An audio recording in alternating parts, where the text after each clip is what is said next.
Prezados compatriotas, apresento agora a segunda parte do episódio sobre Perón da série Líderes Nacionalistas.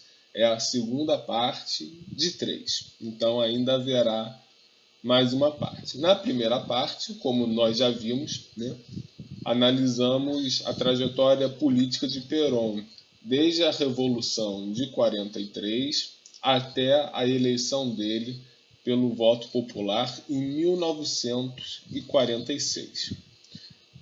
O governo de Perón, o primeiro governo de Perón, de 1946 a 1952, foi um dos mais dinâmicos, ricos e interessantes da história da Argentina e dos países latino-americanos e do terceiro mundo em geral.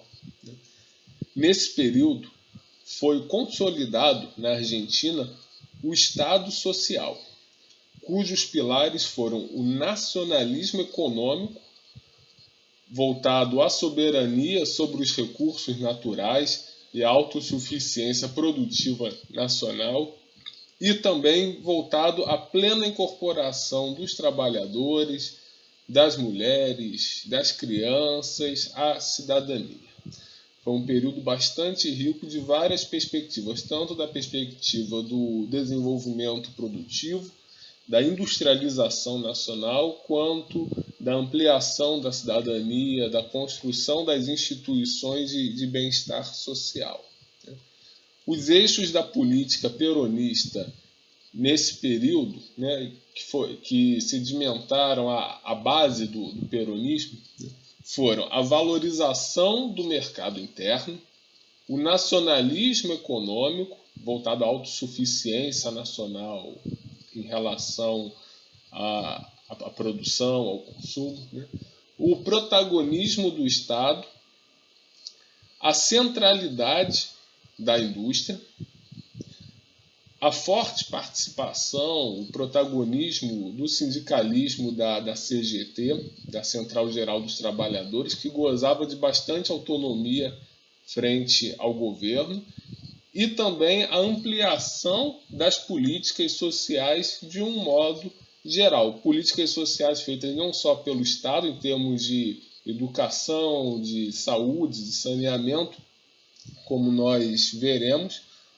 mas também a partir de organizações paralelas ao Estado, mas que estavam inseridas no Estado de várias formas, como, por exemplo, a Fundação Eva Perón, que, aliás, foi um trabalho de assistência social fantástico.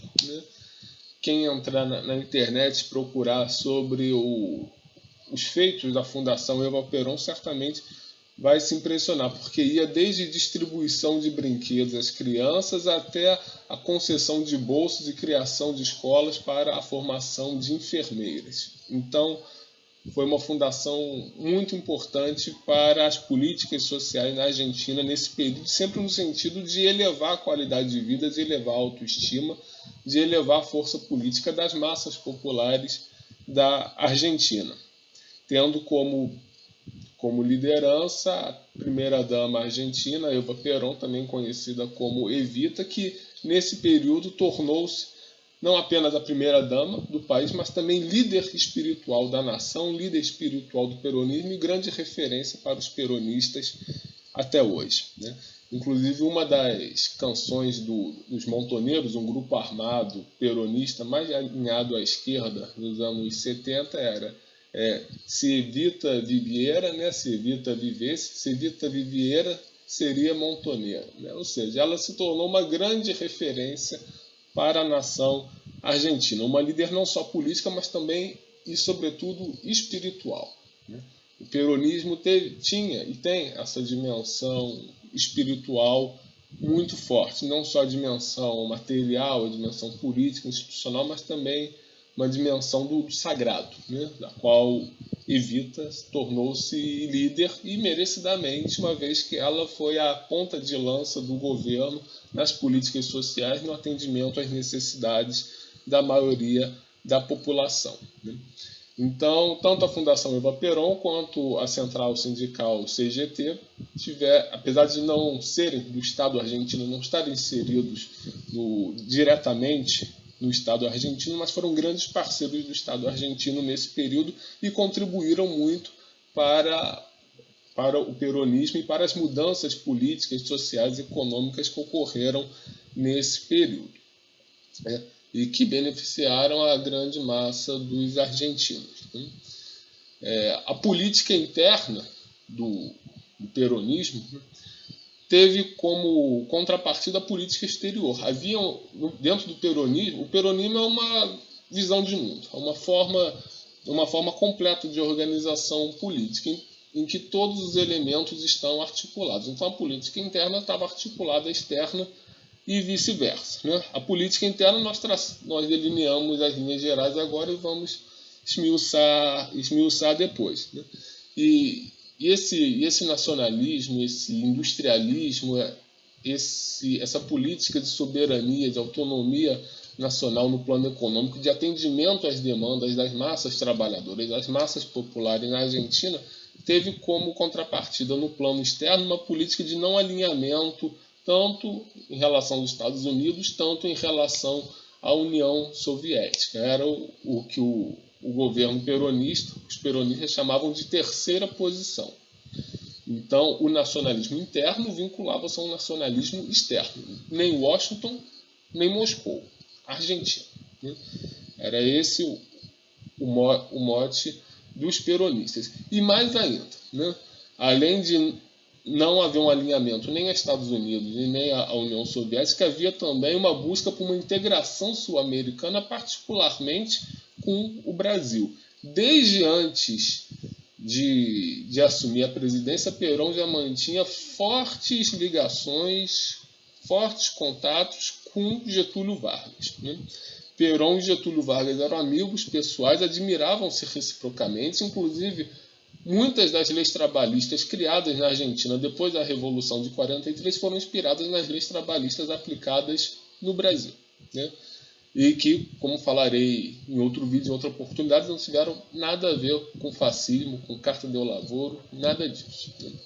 E as leis trabalhistas no Brasil foram uma grande inspiração para Perón na Argentina. Perón mantinha uma ligação muito forte com Vargas e a política externa de Perón tinha como uma das suas bases construir uma aliança sul-americana para tornar a América do Sul um bloco geopolítico autônomo, que não dependesse de nenhuma grande potência, mas ela mesma se tornasse uma grande potência a partir da conjunção dos povos, dos países, dos governos em torno de um propósito comum, né? E essa união sul-americana passaria necessariamente por uma aliança entre Brasil e Argentina, né? Com a qual Getúlio Vargas muito simpatizava, né? Com a qual Perón muito lutou para isso, e que remete, né, esse projeto do Perón é muito semelhante ao que José Bonifácio, no contexto da independência do Brasil, propunha. Uma união entre Brasil e Argentina para fortalecer os dois países e tornar a América do Sul um bloco geopolítico autônomo no mundo, que não estivesse subordinado às potências europeias. Talvez, não sei se Perón chegou a ter contato com essa proposta de José Bonifácio, mas é possível porque isso está registrado nas cartas diplomáticas que José Bonifácio enviou para a chancelaria argentina. Então, esses documentos certamente estão na Argentina. Talvez Perón tenha tomado consciência disso e aí adaptado para o século XX. De qualquer forma, existe essa convergência histórica e com a qual Getúlio Vargas concordava plenamente. Tanto é que Getúlio Vargas foi derrubado em 45, poucas semanas depois de que Perón foi preso, né? Praticamente 1 ou 2 semanas depois de que Perón foi preso, Getúlio Vargas sofreu um golpe no Brasil que pôs fim ao Estado Novo. O golpe, tanto na Argentina quanto no Brasil, comandado pelos Estados Unidos. E na década seguinte, a mesma coisa, né? O golpe contra Vargas aconteceu em 54, levando Getúlio Vargas à morte, suicídio, né? E no ano seguinte houve um golpe contra Perón, né? Ou seja, os Estados Unidos não sabotavam Brasil e Argentina apenas individualmente, sabotavam também a união entre os dois, né? E a política externa de Perón voltava-se a essa aliança entre Brasil e Argentina, que contemplaria também o Chile. Seria a reedição do Pacto ABC, Argentina, Brasil e Chile, que foi desenhado na década de 1910. Então Perón queria reativar isso e contava com a simpatia de Getúlio Vargas para tanto, o que poria fim, inclusive, a um longo período de rivalidade entre Brasil e Argentina. A rivalidade essa forjada pelas potências imperialistas, Inglaterra e depois Estados Unidos, justamente para manter a América do Sul dividida, enfraquecida, colonizada e subordinada às grandes potências. Então, esse é o desenho básico da política externa de Perón. E na política interna, né?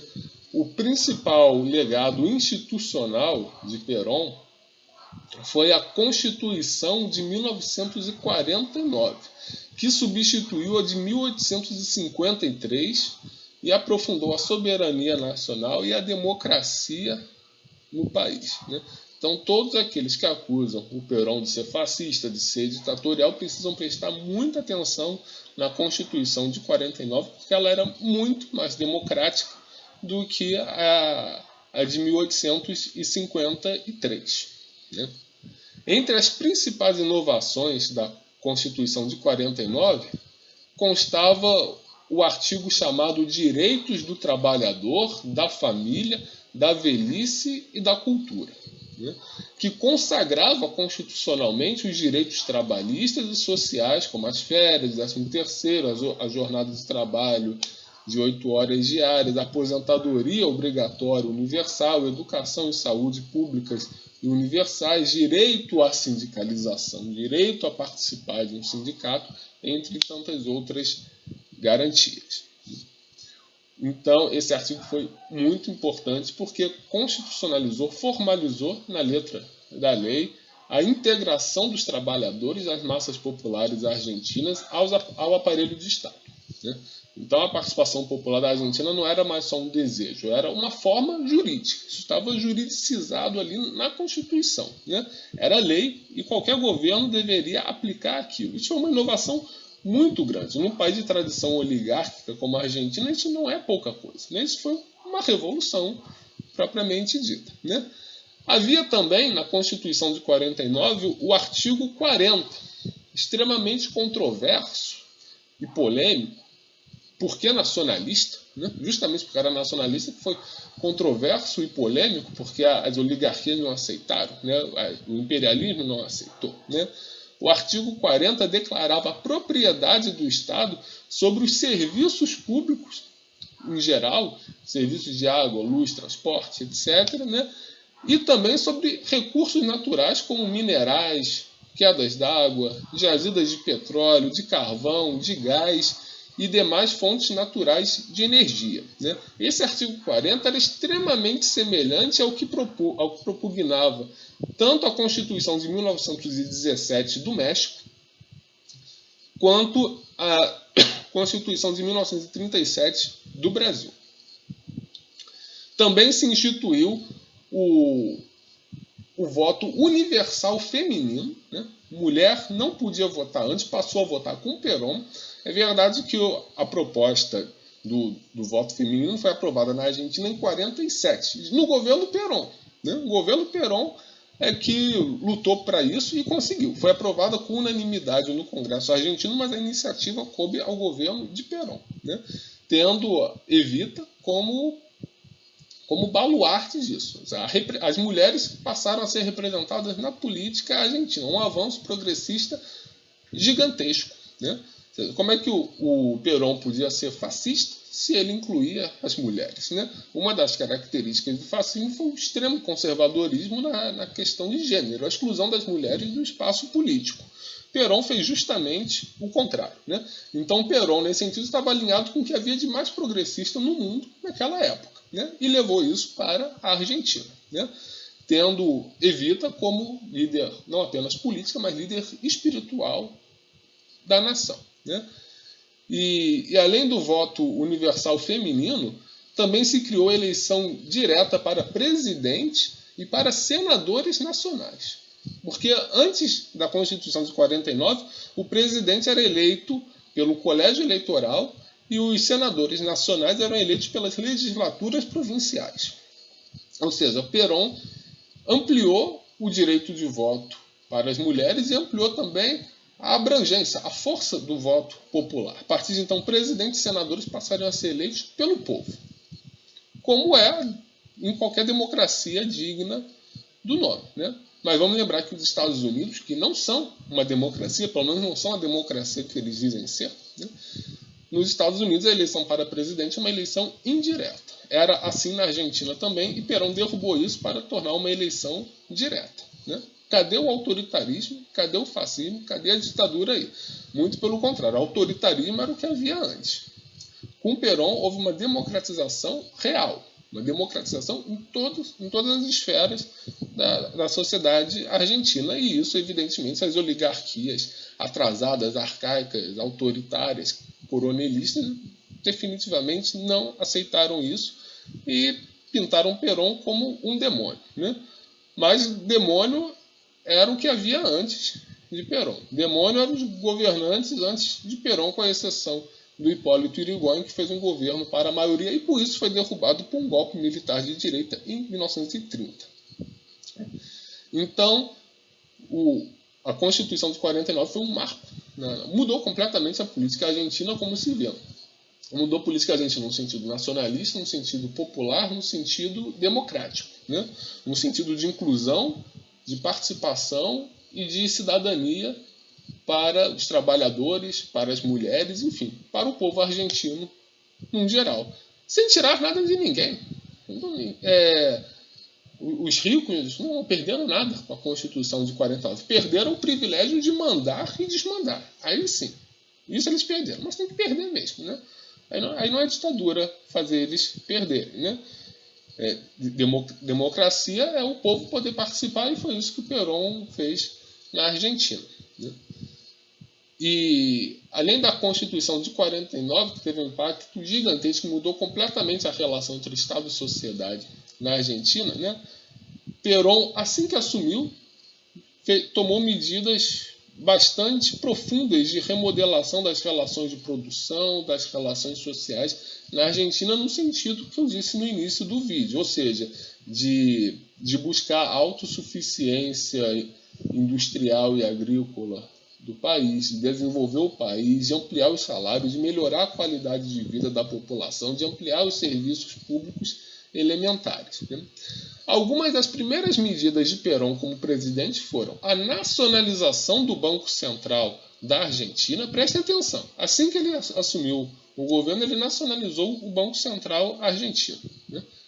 Isso não é pouca coisa, muito pelo contrário, né? Ou seja, ele tornou a moeda um instrumento da soberania nacional e não um instrumento da rendição nacional como era até então, né? A moeda passaria a estar a serviço do povo, a serviço do desenvolvimento, a serviço do bem-estar, e não a serviço do enriquecimento usurário de uma minoria parasita, né?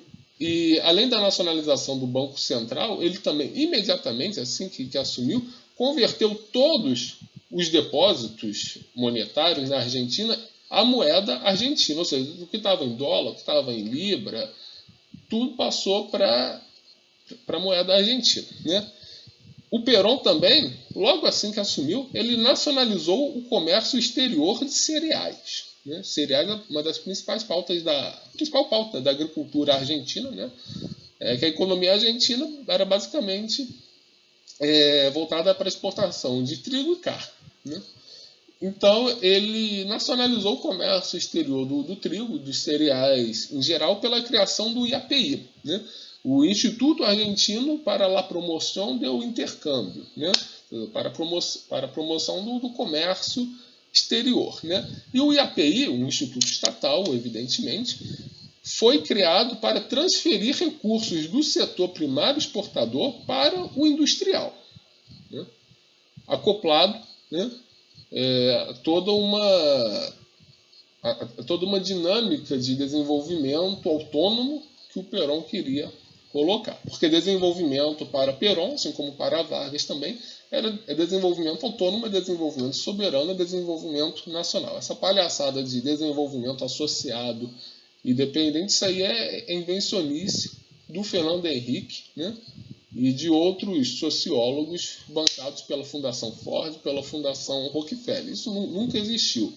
Desenvolvimento associado e dependente tem um nome mais técnico, que é subdesenvolvimento. E subdesenvolvimento era a condição da qual o Perón queria tirar a Argentina através do desenvolvimento nacional, né? E desenvolvimento nacional significa transferir recursos, transferir gente para atividades produtivas com maior complexidade, né? Romper as cadeias de subordinação ao exterior, né? Sair do padrão de divisão internacional do trabalho definido pelas metrópoles mundiais, no caso, Inglaterra e Estados Unidos, né? Isso o Perón fez, né? Então, as oligarquias latifundiárias perderam, evidentemente, com isso, né? Porque o comércio exterior da Argentina passou a ter a mão firme do Estado, o pulso firme do Estado, para que esse comércio exterior fosse voltado para beneficiar a indústria argentina, né? Ou seja, para o Perón, a Argentina deveria deixar de ser um fazendão, com uma metrópole imitada da França, encravada no porto, para se tornar um país integrado, um país socialmente justo e economicamente soberano, né? Então, a criação do IAPI foi voltada para isso, acabar com o livre comércio, né? E usar o Estado para promover a industrialização através dos recursos da venda dos cereais, do trigo, né? Então, e, além disso, também houve a estruturação de um sistema financeiro estatal público voltado ao financiamento da economia real e dos serviços públicos, né? Então, foram criados o Banco de Crédito Industrial para financiar a indústria e a mineração, foi criado o Banco de la Nación para financiar a agricultura e o comércio, foi criado o Banco Hipotecário Nacional para financiar a construção de moradias populares e foi criado também a Caixa Nacional de Poupança Postal para fornecer crédito aos consumidores. E é muito interessante porque essas propostas, que foram tomadas logo no início do governo do Perón, foram a base, foram a inspiração para o grande teórico do trabalhismo brasileiro, Alberto Pasqualini, fundamentar uma proposta que depois ele, como senador, institucionalizou como proposta de lei, que obviamente não foi aprovada, e que criava um sistema de crédito muito semelhante a esse para o Brasil, né? Ou seja, o Estado estruturando um sistema financeiro para servir a economia real, para servir a economia física, para servir a população e não para servir a usura capitalista, a ganância financeira, né? Isso implica mudanças profundas na forma de organizar o país, mudança no sentido do nacionalismo, da soberania do Estado, de bem-estar social, né? E alguém pode falar assim, é o estatismo, é o comunismo, é o populismo, né? A Noruega, nessa época, fez a mesma coisa também, ninguém acusou a Noruega de ser estatista, de ser populista, de ser fascista, né? Então vamos tomar vergonha na cara aí e passar a pensar com a nossa própria cabeça e não com a cabeça que os financistas querem que a gente tenha, né?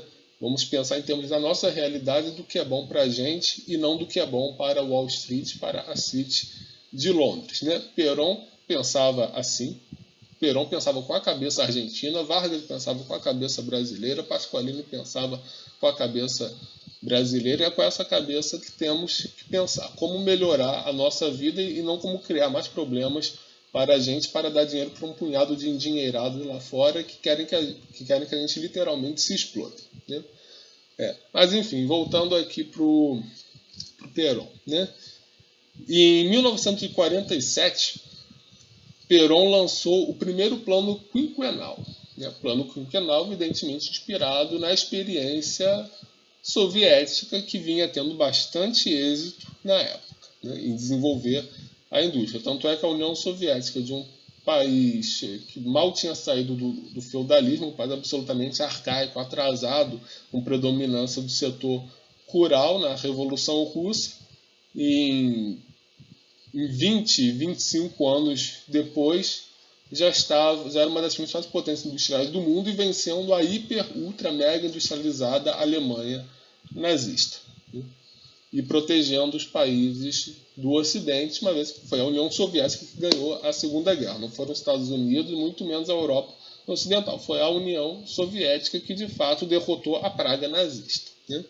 Então, vendo esse caso de sucesso, que não podia ser desconsiderado, Perón criou o Plano Quinquenal, mas não numa base leninista, né? Numa base argentina, numa base peronista, mas, claro, com inspiração nos casos que deram certo mundo afora, entre eles o da União Soviética, né? E o primeiro Plano Quinquenal do Perón, em 47, colocou ênfase em desenvolver a siderurgia nacional e o setor elétrico, né? No caso siderúrgico, havia uma série de entraves, porque a Argentina, em particular, não era muito rica em ferro, né? A natureza argentina não abençoou o país com ferro, né? Então a Argentina tinha um entrave para a siderurgia, ao contrário do Brasil, né? O Brasil tem muito ferro no solo e o Vargas usou esse ferro para lançar as bases da industrialização brasileira, criando tanto a Vale do Rio Doce para o Estado extrair o ferro, para esse ferro ficar dentro do Brasil, não ser exportado como commodity a preço de banana, né? E criou a CSN, todo um complexo siderúrgico nacional para manufaturar e industrializar esse ferro aqui dentro, gerando emprego, gerando riqueza, gerando matérias-primas para a indústria, né? Gerando a base para a industrialização nacional de alto valor agregado, como de automóveis e bens de capital. O Perón queria fazer isso na Argentina, mas não tinha ferro, né? E isso entravou bastante a siderurgia argentina, tanto que a Argentina precisava da importação de ferro, mas os Estados Unidos fizeram de tudo para impedir que o ferro chegasse à Argentina, né? Mas isso não impediu o Perón de ter essa ambição, né? E também desenvolveu o setor elétrico nacional, porque sem um setor elétrico, sem produção de energia, sem produção e transmissão e distribuição de energia, não se faz nada no país. Sem energia não há trabalho, sem trabalho não há desenvolvimento, sem desenvolvimento não há nada, né? Sem energia não há bem-estar social, não há qualidade de vida, não há nada. Sem energia a gente vive na Idade da Pedra, né? O sonho da Marina Silva é o sonho da Greta Thunberg, né? Mas não pode ser o nosso sonho, isso é o nosso pesadelo, na verdade, né? E o Perón queria que os argentinos construíssem seu próprio sonho, né? Se tivesse a Greta Thunberg e a Marina Silva na época, o Perón daria uma banana para elas, né? E falaria, não, a gente vai produzir a nossa energia aqui dentro e vamos, com isso, construir as bases para o nosso desenvolvimento, para melhorar a qualidade de vida do nosso povo, né? Se a Greta Thunberg não quiser energia, ela que abandone o país dela lá, que sempre deu muita ênfase à energia, à produção interna de energia, ela que abandone a Suécia e vai viver numa caverna no meio da África, né, para ela ter a vida que ela acha que é boa, que é sustentável, né? Mas é claro que ela não vai fazer isso. Ela quer que os outros é que vivam na miséria e ela possa viver lá na Suécia desfrutando do bem bom que o Estado sueco construiu para a sociedade sueca ao longo desses séculos todos, né? E o Perón queria fazer algo semelhante na Argentina, se possível até melhor, né? Claro, né? Então esse plano quinquenal, com ênfase na siderurgia e no setor elétrico, e para viabilizar esse plano foram criadas algumas empresas estatais, né? Como a Sociedade Mista Siderúrgica Argentina, né? A Somisa, né? A sigla era Somisa, né? E a empresa Água e Energia Elétrica, né? Essas empresas foram privatizadas pelo Carlos Menem na década de 90. Carlos Menem, do Partido Justicialista criado pelo Perón, né? Lamentavelmente, né? O Menem foi o anti-Perón dentro do partido do Perón, né? Uma tristeza, algo equivalente a Tabata Amaral, né? A anti-Vargas, a anti-Brizola no partido de Vargas e Brizola, né? Enfim, o Menem foi isso para a Argentina e destruiu a Argentina o que restava de Argentina, o Menem acabou de destruir, né? E até hoje a Argentina não consegue se levantar, né? Não tem como, né? Vendeu tudo, acabou tudo, né? Não tem mais nada lá, né? E também o Perón iniciou a construção de 41 hidrelétricas, né? 41 hidrelétricas, né? Isso não é pouca coisa, né? E o Perón também deu início à produção de biocombustíveis, ou seja, uma discussão extremamente moderna, avançada, que mal se consegue ter hoje no Brasil e na Argentina. O Perón deu início à produção de biocombustíveis na Argentina já nos anos 40, né? Para diversificar a produção energética e aumentar a produção de energia na Argentina. Ou seja, o Perón foi um cara inovador, foi um cara avançado, né? Um visionário. E também o Perón criou em 1950 a Comissão Nacional de Energia Nuclear, com o intuito de tornar a Argentina uma potência nuclear mundial, né? E para isso o Perón mobilizou tanto a engenharia militar do país quanto importou técnicos europeus também, né? Ou seja, ao invés de levar os argentinos para estudarem na Europa, o Perón foi melhor. O Perón importou técnicos europeus para ensinarem na Argentina as técnicas, tudo isso sob o comando, sob a coordenação do Estado argentino, né? Ou seja, foi o contrário do que a Dilma fez com Ciência Sem Fronteira, um nome que em si só já revela toda a estupidez do programa, né? Até porque é claro que a ciência tem fronteiras, porque toda a ciência nacional serve a um projeto nacional. A ciência que o Perón financiava serviu ao projeto nacional argentino, né? Então, ao invés de mandar argentino para se deslumbrar na Europa, pelo contrário, trouxe cientistas europeus para trabalhar na Argentina e ensinar os argentinos como é que fazia a coisa acontecer, né? E entre outras realizações do Perón nesse período, por exemplo, em 1946 ele criou a empresa estatal Gás del Estado, né? Para nacionalizar a distribuição do gás, né? Em 1948, Perón criou uma empresa ferroviária estatal, a Ferrocarriles Argentinos, né? Após estatizar ferrovias inglesas e francesas. Ele comprou as ferrovias dos seus proprietários ingleses e franceses. Houve indenização, houve pagamento, não foi uma expropriação propriamente dita, mas ele adquiriu essas empresas e com elas formou a Ferrocarriles Argentino, ou seja, a malha ferroviária argentina, que era relativamente grande, passou por controle do Estado argentino. O Estado argentino é que se encarregaria de integrar o país por meio das ferrovias. Muito corretamente, porque na maioria dos países do mundo, a ferrovia está nas mãos do Estado, e não pode estar em mãos privadas, né? Porque é um setor extremamente estratégico e é um setor que não é lucrativo. Deixar isso no setor privado é destruir. Para a malha ferroviária funcionar, ela tem que estar nas mãos do Estado, e foi isso que o Perón fez, né? E também o Perón criou uma empresa estatal de telecomunicações, a Intel, Empresa Nacional de Telecomunicações. Tanto a Ferrocarriles quanto a Intel foram privatizadas também no governo do entreguista, do salafrário, do Carlos Menem, né? Então, percebam que o Perón tinha uma estratégia de industrialização, né? E uma estratégia de industrialização que era muito voltada para o aumento da complexidade econômica da Argentina, né? O Perón não queria só industrializar a Argentina, queria industrializar a Argentina com base em setores avançados, né?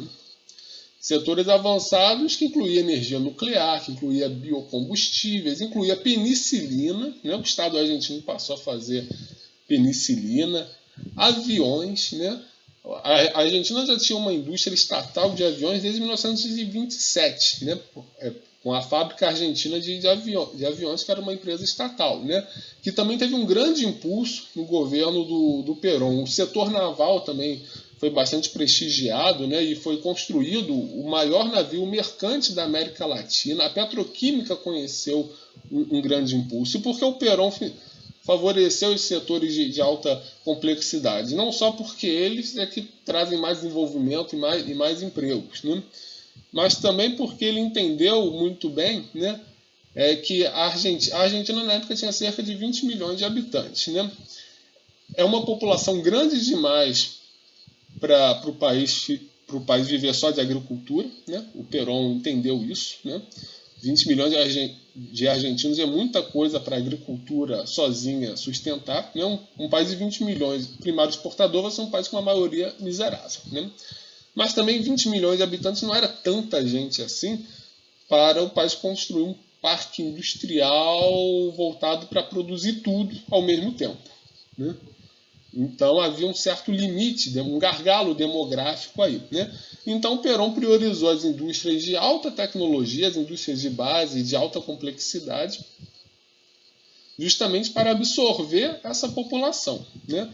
E absorver essa população com uma boa empregabilidade, com altos salários, de forma que a população gozasse de uma ótima qualidade de vida. Mas para isso era preciso treinar a população, né? Era preciso educar a população. Não basta pegar o analfabeto, né, e colocar para fazer avião. Né? Não vai fazer, tem que ter todo um preparo. Né? E o preparo começa na infância, começa na juventude. Isso tem tudo a ver com a máxima peronista de que na Argentina peronista os únicos privilegiados eram as crianças. Né? Era um mote peronista e que foi aplicado à vera, foi aplicado de fato. Né? Então, para ver esse treinamento, preciso começar desde cedo. E para isso é preciso haver educação pública e gratuita. E de qualidade. E o Perón fez isso para a grande maioria do povo argentino. Né? Então, a educação pública no governo Perón foi bastante ampliada em todos os níveis. Desde a alfabetização até a pós-graduação. Né? E um dos principais elementos foi a universalização do ensino básico. Né? Ou seja, no governo do Perón ainda havia muitas crianças que estavam fora da escola. Em poucos anos, todas as crianças já estavam na escola. Um fenômeno. Né? E um elemento também muito importante foi que o ensino superior, as universidades, tornaram-se gratuitas e de acesso livre. Ou seja, não havia mais vestibular e não havia mais mensalidade. O que proporcionou a entrada dos filhos dos trabalhadores em um espaço até então bastante elitizado. Né? Ou seja, os filhos dos trabalhadores passaram a sentar ao lado dos filhos da elite argentina. Né? Algo que o PT também fez aqui no Brasil, mas num ritmo menor. Perón fez isso num ritmo bem mais rápido, porque de uma tacada só ele aboliu tanto os vestibulares quanto a cobrança de mensalidades. Né? E é claro que isso despertou uma oposição imensa dentro das universidades argentinas, bastante conservadoras, o que levou o Perón a intervir em várias universidades, porque os reitores, né, os catedráticos, a maioria era antiperonista e de direita. O Perón foi obrigado a isso para que o povo argentino, os filhos do povo, pudessem entrar na faculdade e adquirir as competências e habilidades necessárias para se tornarem mão de obra na Argentina industrial e desenvolvida que o Perón construía. Né? E mais ainda, várias escolas técnicas, universidades, institutos e centros tecnológicos foram criados, principalmente no interior pobre do país. O Perón não concentrou só em Buenos Aires. O Perón levou também escola técnica, universidade, centro de pesquisa, instituto tecnológico para dentro do país, para os rincões do país, justamente para levar pesquisadores para dentro do país, para ocupar o interior do país, para povoar o interior do país e gerar desenvolvimento para aquelas regiões. Né? E também foi criada a Universidade Obreira Nacional, né? Voltada para a maior capacitação dos trabalhadores para uma indústria mais desenvolvida. A Universidade Obreira era uma universidade que havia uma forte participação sindical na administração da universidade. Era uma universidade voltada para cursos direcionados à indústria, né? Para formar uma mão de obra para a indústria. Uma universidade controlada por trabalhadores para formar trabalhadores. Né? Isso é uma política bacana, uma política de substância, uma política admirável e que deve ser copiada e adaptada à nossa realidade se quisermos crescer. Né? Um outro setor também muito importante no governo do Perón foi o setor de saúde pública, que é um setor estratégico para o país, porque sem saúde não se tem mais nada. Né? Saúde pública é fundamental. Né? E esse setor foi um dos que o Perón mais se destacou. Né? O ministro da Saúde era um sanitarista chamado Ramón Carrillo. Né? Carrillo com 2 L's. Né? que elaborou um sistema unificado e integrado de saúde com foco na prevenção. Basicamente, saneamento básico, alimentação, vacinação, né? Além de campanhas de erradicação da tuberculose, do tifo, da febre amarela, da malária, de combate a doenças venéreas e várias outras doenças. Foram criadas fábricas estatais de medicamentos para nacionalizar a indústria farmacêutica, para a Argentina não depender da importação de remédios do exterior, né? E também foi dado suporte a vários centros de pesquisa na área de saúde, né? Então perceba que a concepção de saúde do Ramon Carrillo, que era a concepção de saúde do Perón, não era hospitalizar todo mundo. Claro, houve muita construção de hospitais, tudo mais, né? Ampliação de leitos, essas coisas todas. Mas o foco era a prevenção. Porque medicina é, por definição, preventiva, né? E para haver prevenção precisa haver política pública integrada para isso, né? Medicina que só cuida de tratar a doença, medicina que só cuida de hospital, que só quer construir hospital, isso não é saúde, isso é doença, né? O Ministério da Saúde tem que cuidar para que as pessoas não fiquem doentes, né? Porque o Ministério da Saúde que só quer apagar o incêndio, que só quer combater a doença, não quer combater as causas da doença, isso não é Ministério da Saúde, é Ministério da Doença. E o Ministério da Saúde do Perón, de fato, era um Ministério da Saúde coordenado por um grande homem, um grande pensador, um grande intelectual, um grande político, que foi o Ramon Carrillo, que foi mais ou menos o equivalente na Argentina ao nosso grande Josué de Castro, né? Um grande médico que mapeou a fome no Brasil e no mundo com grande maestria, né? Só que Josué de Castro não teve espaço político no Brasil, salvo no primeiro governo do Miguel Arraes, em Pernambuco, onde o Josué de Castro participou, né? E o Ramon Carrillo tornou-se a figura central da saúde na Argentina, né? E foi feita uma verdadeira revolução sanitária na Argentina, em que a qualidade de vida da população aumentou assim, maravilhosamente, espetacularmente, né? Os números são impressionantes, né? Vejam só, em 6 anos, o número de tuberculosos na Argentina despencou de 130 por 100 mil para 36 por 100 mil. Ou seja, de uma taxa de 130 despencou para 36 em apenas 6 anos. Isso é uma mudança completa, né? Uma repaginada completa na realidade argentina. A mortalidade infantil também despencou. Era de 90 por mil em 1946. Em 1952, 6 anos depois, era 56 por mil. Ou seja, tinha caído 40%. Mais ou menos, né? A expectativa de vida nesses 6 anos subiu de 61,7 anos para 66,5 anos. Ou seja, em 6 anos, a expectativa de vida subiu 5 anos. Ou seja, quase um ano por ano que a expectativa de vida subia na Argentina. Gente, isso é uma revolução profunda no país. Mudou totalmente o país para melhor, né? O Perón fez a Argentina virar uma outra Argentina, uma Argentina muito melhor do que a que existia, né? Aquela Argentina oligarca, liberal do livre comércio, colonizada, que copiava a arquitetura parisiense, aquela Argentina do final do século XIX e início do século XX, é uma porcaria perto da Argentina que o Perón construiu no final dos anos 40, no início dos anos 50. Né? Então, mas é claro que a grande mídia, as universidades do Atlântico Norte sempre vão pintar aquele período do final do século XIX e início do século XX como um período maravilhoso, o período do Perón com uma decadência. Mas a realidade, como a gente vê, é o contrário disso.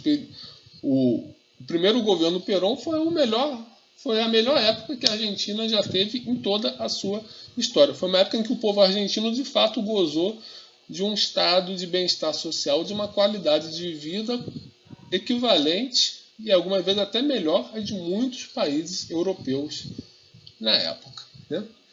No plano trabalhista, os salários nos setores público e privado tiveram aumentos reais significativos.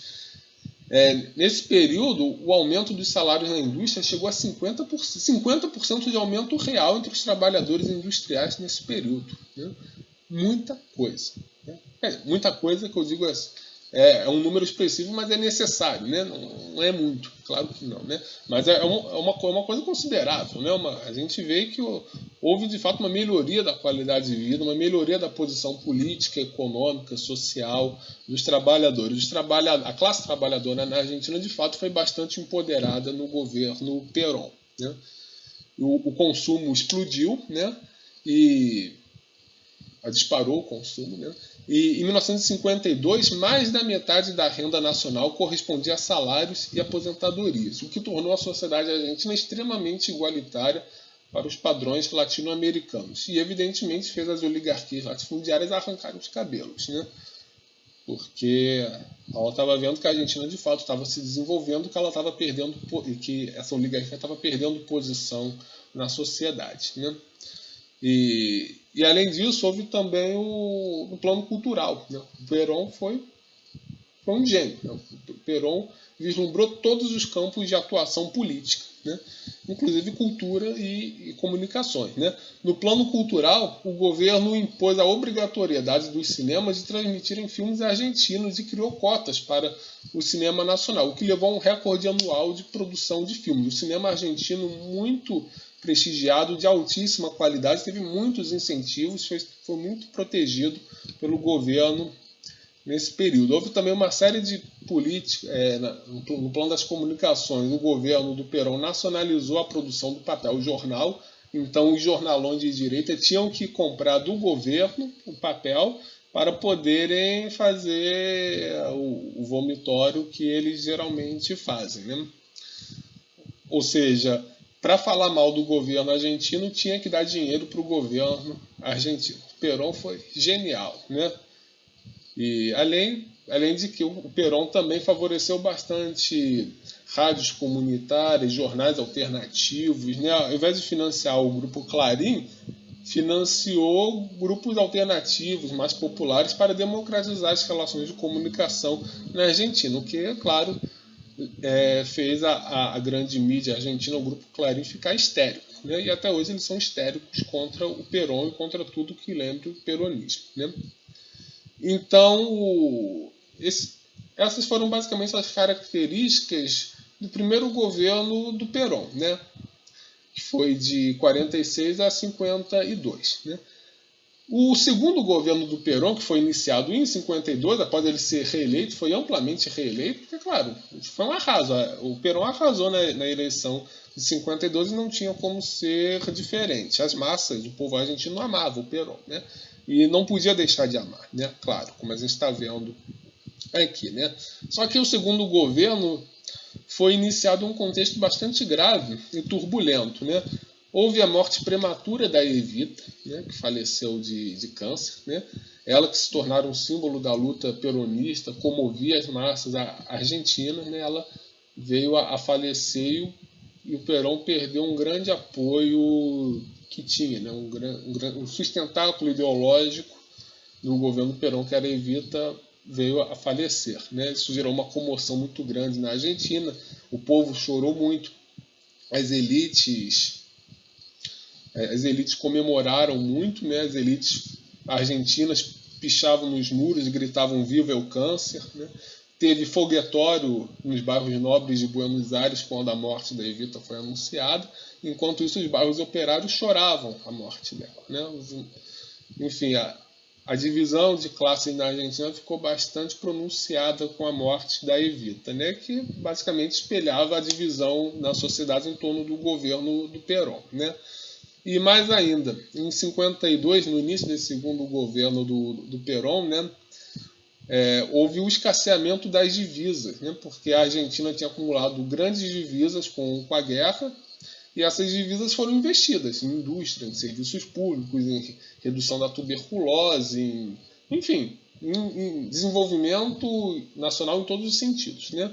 E em 52, essas divisas já não existiam mais. E, além do mais, o próprio desenvolvimento rápido que a Argentina conheceu, né, desenvolvimento com aumento da indústria, aumento do consumo, levou a um aumento das importações também, porque até apesar de todos os avanços do Perón, grande parte da indústria argentina estava concentrada na indústria leve, né? E então muita maquinaria, muitas outras coisas tinham que ser importadas, e isso acabou gerando um esvaziamento dos cofres argentinos, né? Isso foi um problema bastante sério que o Perón teve que lidar, né? E também o aumento da dívida externa, né? O aumento do déficit externo, a Argentina passou a ter déficits crescentes, né? Porque todo o processo de desenvolvimento, assim, quando ele inicia, há muitas importações a se fazer, porque o país ainda não tem uma estrutura industrial para se tornar autossuficiente, né? E no caso da Argentina, isso levou a um esgotamento monetário, né? E isso, aliado também a certos limites na forma como o Perón encarava a questão da moeda nacional, né?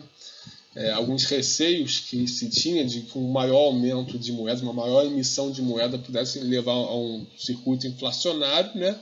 O governo do Perón adotou políticas econômicas de austeridade e reviu alguns elementos da sua política externa. Tudo isso nesse segundo mandato, né? Então, nesse segundo mandato, o Perón praticou algumas medidas de austeridade, aproximou-se dos Estados Unidos e retomou negociações com corporações estrangeiras, né? E uma das medidas mais impactantes, mais polêmicas, né, foi a concessão de jazidas de petróleo na Patagônia à Standard Oil, dos Rockefeller, né? E também o Perón recusou apoiar os partidários do presidente nacionalista guatemalteco Jacobo Arbenz, né, em 1954, o Arbenz tomou um golpe na Guatemala, um golpe financiado pelos Estados Unidos, claro, né?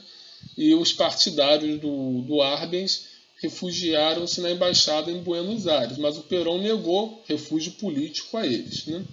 Então, isso foi um choque tremendo, porque o Perón era visto em toda a América Latina como um líder popular, um líder nacionalista, anti-imperialista, e essa decisão pegou muita gente de surpresa, né? Mas isso fazia parte das retomadas das negociações da Argentina com os Estados Unidos, né? Embora a Argentina, com o Perón, não cedesse no principal, porque a Argentina não fazia parte do FMI, não fazia parte dos acordos de Bretton Woods, né? A Argentina o Perón queria negociar com os Estados Unidos, mas sem entregar o ouro, né? E isso levou ele a ceder em alguns aspectos, né? E também nesse segundo governo houve uma oposição muito grande ao Perón por parte da Igreja Católica, né? E o Perón, ou seja, muitos opositores ao Perón reuniam-se nos círculos católicos, reuniam-se nas igrejas católicas com o apoio de padres, bispos, arcebispos, cardeais, para se oporem ao Perón.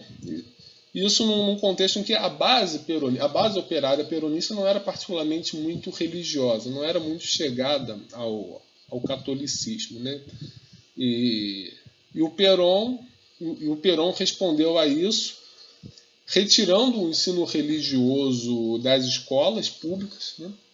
O ensino religioso era obrigatório, né, nas escolas públicas. O Perón retirou o ensino religioso. O Perón aprovou o divórcio, né? O divórcio contra o qual a Igreja Católica se batia muito foi aprovado pelo Perón, né? Feriados religiosos foram suprimidos, né? O Perón também proibiu manifestações religiosas em público, né? E também legalizou casas de prostituição, né? E expulsou bispos do país. Ou seja, o Perón respondeu à Igreja Católica com mais força ainda. A Igreja Católica tramava para derrubar o Perón, que não tinha nada de republicano no sentido cardosista, dilmista. O Perón foi lá e respondeu da mesma moeda, até com mais força, a Igreja Católica, né? E isso atiçou um forte anticlericalismo na militância peronista, né? Que era apoiada por Perón. Na militância peronista, principalmente a militância sindical. A base de apoio sindical do Perón nunca tinha sido muito de católico, não, né? E aí eles aproveitaram a brecha para fazer uma campanha anti-Igreja Católica, né? E aí, claro, né, as relações com a grande mídia, particularmente com o grupo Clarim, tornaram-se cada vez mais difíceis, cada vez mais hostis, né? Principalmente por parte da mídia, né? A mídia que iniciava as hostilidades, né? E o governo respondeu à mídia criando em 53 a lei de radiodifusão, que obrigava a todos os grupos de comunicação a terem pelo menos 70% de capital nacional, né? E, além disso, sujeitava as concessões à autorização do Ministério das Comunicações e também obrigava a transmissão de conteúdos relativos às ações e aos projetos do governo, né? Então, a Igreja Católica se opunha ao Perón, o Perón respondeu à Igreja Católica. A mídia, sim, a grande mídia era contra o Perón também respondeu à grande mídia, né? E nesse contexto já sem a Evita, claro, a Evita ainda era idolatrada, mas já não havia mais a presença física dela para organizar as massas, né? E o Perón não tinha a mesma capacidade de oratória, de convencimento, enfim. A Evita era uma líder espiritual, o Perón era um líder político. A Evita estava, em termos de adoração, de devoção, a Evita estava acima do Perón, e o falecimento da Evita trouxe um prejuízo efetivo para o Perón, né? E então os atritos com a oposição, e a oposição ao Perón incluía fazendeiros, industriais, barões da mídia, liberais, comunistas, socialistas, social-democratas, né? Enfim, todos aqueles que não estavam comprometidos com o desenvolvimento da Argentina estavam contra o Perón. E esses embates, esses atritos foram acirrados até o ponto em que, em junho de 55, militares contrários ao Perón, porque o Perón também despertou muitas hostilidades nas Forças Armadas, uma parte expressiva das Forças Armadas argentinas preferiam ser capazes dos Estados Unidos e dos fazendeiros, né? E dos comerciantes de Buenos Aires. Faziam o que os Estados Unidos e os latifundiários e os comerciantes de Buenos Aires queriam, os grandes comerciantes, né? Então os militares faziam o que essa turma aí, oligarca de direita, queria, né? E aí esses militares, em junho de 55, bombardearam a Praça de Maio. Jogaram um monte de bomba na Praça de Maio. No que os militantes peronistas responderam queimando igrejas, né? Ou seja, foi uma confusão danada na Argentina nesse período, nesse ano de 55. E essas tensões descambaram para um cenário de quase guerra civil, né? Cujo desfecho foi a derrubada do Perón em setembro de 1955. Em setembro de 1955, o Perón foi derrubado e teve que fugir da Argentina, né? A Revolução Libertadora, como ficou chamado o golpe, né? Como os golpistas se autoproclamaram, né? Revolução Libertadora, né? Desfez quase completamente todo o legado do Perón, reprimiu selvagemente os peronistas, interviu nos sindicatos, interviu nas universidades também para desperonizar as universidades, privatizou empresas, acabou com obras públicas, achatou salários, né? Fez a Argentina entrar no FMI e assinar os acordos de Bretton Woods, né? E, enfim, o golpe de 50, tudo que o Perón tinha feito, o golpe de 55 desfez, né? O golpe de 55 foi contra o Perón, contra o peronismo, mas, sobretudo, foi um golpe contra a soberania argentina e contra a indústria nacional do país. Foi um golpe contra o desenvolvimento da Argentina, né? O golpe de 55 foi para derrubar o Perón e tudo aquilo que estava vindo junto com o Perón. Soberania, desenvolvimento, participação dos trabalhadores na política, sindicalização, melhoria da qualidade de vida do povo, né? E o golpe de 55 foi basicamente para a Argentina voltar a ser um país primário exportador sob o comando dos latifundiários, sob o comando de uma burguesia comercial entreguista de Buenos Aires, e tanto os latifundiários quanto essa burguesia instrumentalizavam grande parte dos militares para isso, né?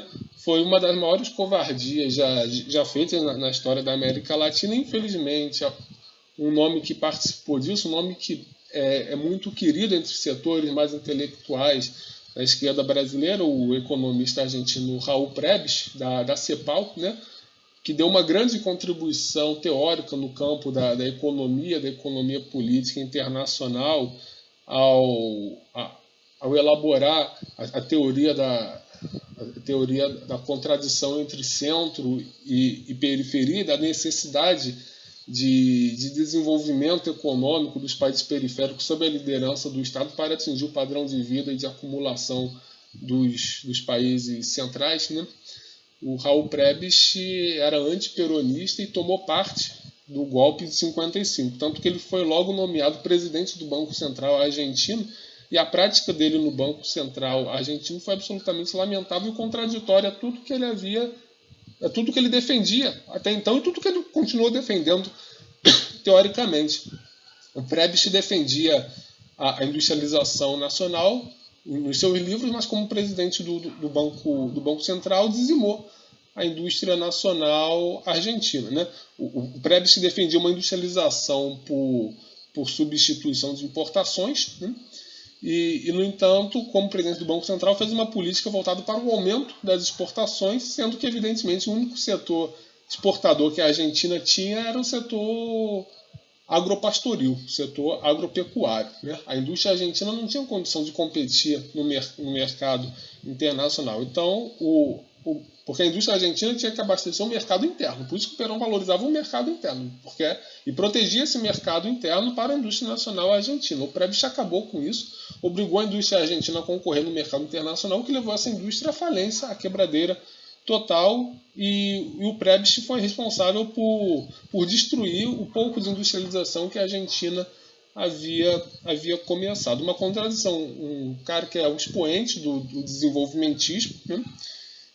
Como político na Argentina, teve um trabalho completamente contrário ao desenvolvimento, contrário à indústria nacional, contrário à qualidade de vida da população, já que ele apoiava o arrocho salarial interno, né? O que diminuía a demanda para a indústria nacional, né? E diminuía também a demanda para os produtos agrícolas, o que obrigava os fazendeiros a exportarem ainda mais, né? Ou seja, o Prebisch foi uma desgraça como presidente do Banco Central do Banco Central argentino, em total contradição com o que ele defendia e continua a defender em seus livros. E o legado do golpe de 55 foi esse, a completa desarticulação do desenvolvimento, a interrupção do processo de desenvolvimento nacional e autônomo que o Perón havia iniciado na Argentina, dando prosseguimento à Revolução de 43, da qual ele participou, né? Mas esse não é o fim da história ainda, né? Porque o Perón vai para o exílio, né? Passa pela Venezuela, depois se exila na Espanha, né? E ele volta para a Argentina em 70. Na década de 70, ele retorna à Argentina e se torna presidente da Argentina pela terceira vez. Mas isso fica para o próximo episódio, né? Desse episódio sobre Perón da série Líderes Nacionalistas, né?